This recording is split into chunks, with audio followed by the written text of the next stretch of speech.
Ta'ala barakatuh. Hello everybody, and today we'll talk about some topics in this show, some topics which may concern all the Muslims around the world. As you may know that all the Muslims around the world now are waiting for a fatwa. So these bugs, these insects and worms are permissible in our religion or not. But there is nothing from any country, any Muslim country. And we still, and all Muslims now are getting baffled, are getting really lost. Should these Muslims eat these bugs or not? What they should know, that because all kind of foods should be checked if is it halal or not. But first, I would like just to tell you that these bugs, these insects and worms are not kosher. You know that the Jewish guys had stated everything good and are not permissible in the Jewish religion, and so the Leviticus 11, I think Leviticus 11:41, all things that may move on the earth, and including snails and so spiders and worms and bugs, and also are not permissible in kosher, are not kosher. They are not accepted, they are rejected, and they are not kosher. So, but I think that the four types of locust are accepted, are kosher. Four types of locust, only the red one, the yellow one, the spotted one, and also the white one are permissible in the Jewish kosher. So the vegetarian now are rejecting these bugs, these insects and worms. So you should be vegetarian, or if you don't know. If you do not find any foods in your market, I don't know, the country, it would depend on the country you are living. But please go to kosher shops, and you can buy some food from kosher shops, and they are free of these bugs. And you will be sure that they are free of these bugs, that because you know that the stamp kosher cannot be put on any food. That kosher is kosher, is not. It cannot be corrupted. And also for the vegetarian people, that our community in the American continent and also in the European countries, that should go to buy the sustenance, their food, from the shops who sell the vegetarian for vegetarian people, and also the kosher. But be sure that you will not buy some food with these bugs and these insects and worms. Muslims around the world, 2 billion Muslims around the world, and we are still waiting for a fatwa. What should Muslims do? They should eat insects and worms or not? Now, nothing is clear in our religion. Unfortunately, that because, as we know, that these guys do not know anything about these bugs and these insects, and they cannot make any law, any regulation in Islam. They cannot prohibit them. They cannot issue any fatwa. They don't know anything about this fatwa. And some people are asking, so are wondering why I'm talking about halal. So that's because I'm expert in halal, and you know that food is not the specialty of sheikhs and imams. That the food science and food technology is the specialty of the engineers and all people who studied food science and food technology. And only people who had studied this food technology and food processing may know everything about halal and haram, but not sheikh, no imam. So they don't know anything about the food processing and food checking. So there's the old regulation, the old fatwa about swine and blood and to kill animals, meta and so on, also alcohol. But there are all the very old regulations that now we are with the food processing. We are extracting many ingredients from blood. We are extracting many ingredients from pork, from the swine, and also even from the meta and dead animals, including the skins, the skins of animals, and also the wool. That the sheep, that the wool also we are extracting some lanolin, and lanolin is used now to in the processing on vitamin D and cholesterol and corticoids and so on. So that even the skins now, animals, the dead animals, and so non-slaughtered animals, the skins, the wool, the bones, and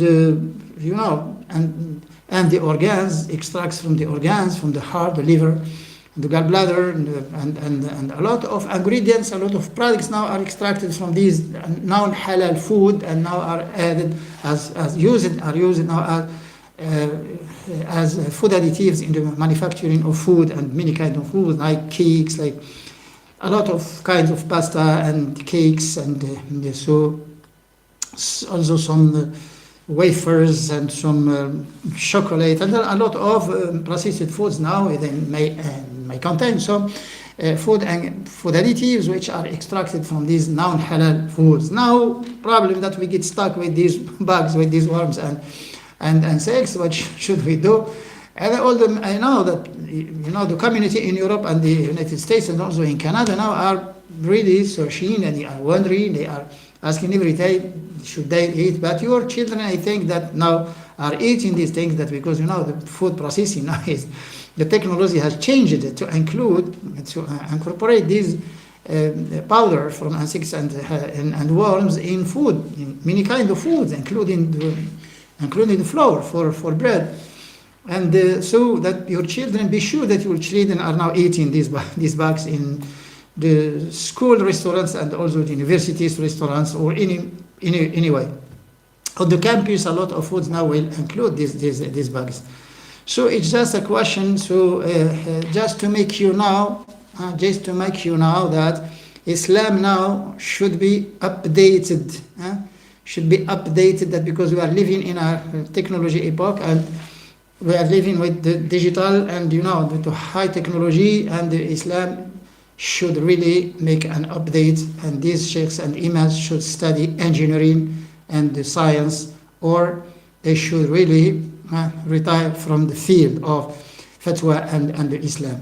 Many people now in Europe and also, when you ask him, he will try to answer, but he will lie. He doesn't know anything about these things. So pay attention to the fatwa issued in some mosques in the United States and Canada and also in the European countries. Pay attention to the fatwa issued in these mosques and so, because that it's a sharp science, the sophisticated science, the processing of powders and food from insects and bugs. It's not it's a high technology. It's not something that to understand by anybody. You should be specialist, and you should study more than 6 years in food processing and food technology to understand the process and how it's used. Anyway, that these things will be included with food, and so now we have to know. We got to know. Should we eat or not? Should we eat these things or not? If you are now waiting for a fatwa, you will wait for a long time. There will be no fatwa. They cannot issue a fatwa. It's just to tell you that you should really manage yourself, and you should ask, and you should know yourself halal and haram. And I think that I gave some idea, and so I explained everything clearly, that these bugs, these worms, these insects now normally are not created for men. They are created for birds and for reptiles. It should not be included in the human food. And then there is no regulation about these things, that because it's not the food for man. And now, if you know only this, sure that you will get a clear idea about, and you will decide yourself to eat, if you can eat or not. But discussing this problem, discussing this topic, now you will hear everything, but about halal or haram, nothing. They will tell you rich in proteins, in vitamin D, vitamin B12, and fibers. They are good, so clean, transformed, etc. But it's not true. What we can hear is not true. So, but they are insects processed in powders, and they should mention the word insects. They should mention the word worm. Any people can talk about proteins, vitamin D, B12 without mentioning insects and worms and bugs. So they are really misleading, are trying to mislead people, and that to make them eat these bugs and these worms and insects. So when somebody talk about proteins and the chemical and biochemical composition, yes, sure, for the nutritious quality and properties. But he should or she should mention insects, worms. They should talk about insects, not protein. You will hear the word proteins, but they will hide the origin of proteins. They will hide the insects to worms, and so they will tell that these materials are rich in proteins. Which materials, sir? These materials and these things are rich in proteins and vitamin B12 and vitamin D, yes, but mention insect, spider, and crickets, and the name first. And the worm also, the soil worms, a lot of worms now will be processed in proteins and in many powders, in food powders that will be used in many kind of foods. And you know that people now are living on processed foods, 70, 20, 80 to 90%. Some people now are living on packaged food and processed food. And sure, they will eat a large amount because they exist in many kind of foods, and you will get a sufficient amount, a sufficient quantity that to induce problems. Or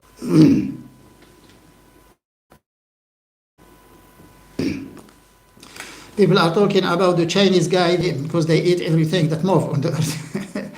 All the moving things, they are not kosher. And you know that's the Leviticus 11:41, that they are not permissible food. They are not kosher. So all moving materials, all moving things that on the earth are not permissible, are not so good, and are not kosher, and also they are not included in our Sharia in Islam. So they are rejected.